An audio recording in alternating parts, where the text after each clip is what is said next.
Welcome to today's watercolor painting tutorial. Today we're going to focus on a floral still life. We're going to break it down step by step, and you're going to learn how to paint beautiful, realistic, light-struck flowers. Let's go ahead and get started. In this tutorial we're going to be painting some flowers in a vase. The first step is going to be to draw what you want of the flowers, and you might not want every single flower.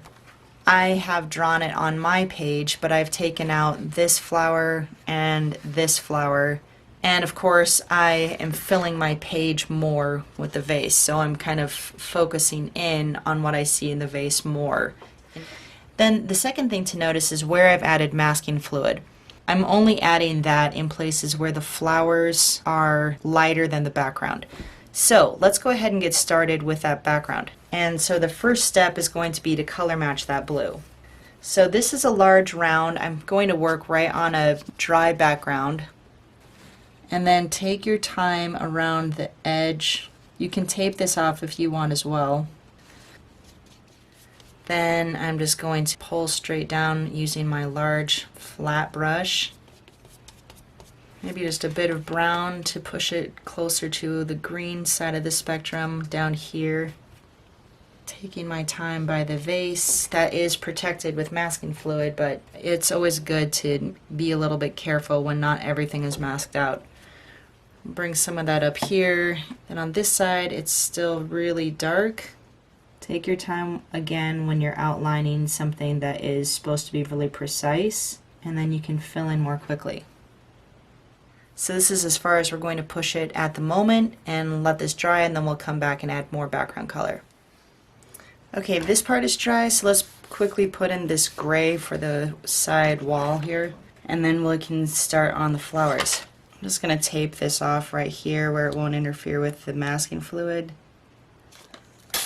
And do the same thing on the underside right here. And up here, same thing. And once that is in place, it's an easy task to just quickly lay down that bluey gray color. I can go really fast over the places where I've taped, and then take a little bit more care between the flower stems. See how you can just really quickly run over the top though, and then take that off, and you can see those nice clean edges. And this back wall is a little bit darker, so I can put it in like this. Make sure that you're working all the way up to the edge of those flowers that you protected with masking fluid, so that when you lift it off it'll be a good clean edge.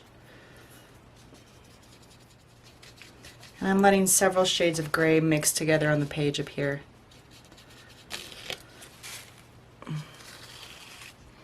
In the background where I see some of this stuff going on, I'm just going to lay down some water, working carefully around the flowers.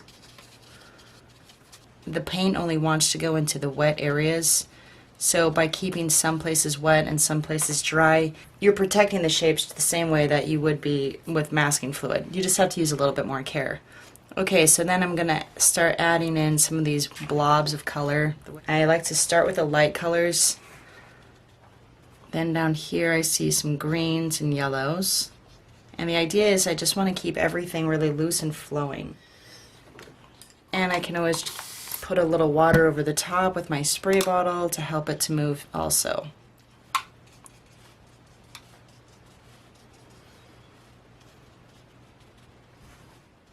So I'm just putting a light washed out background here, and together it should help to indicate something going on, but everything being really blurry and out of focus.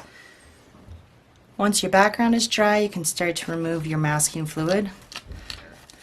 So once that's done, I'm going to start on dry paper with a round brush, and I'm just filling in some of these basic tones. I'm going to start with the rippling out flowers, and I'm just painting on these petals, letting different shades of purple mix on the page. So when you've got complicated shapes like flowers, one helpful thing to do is to first of all look for the dark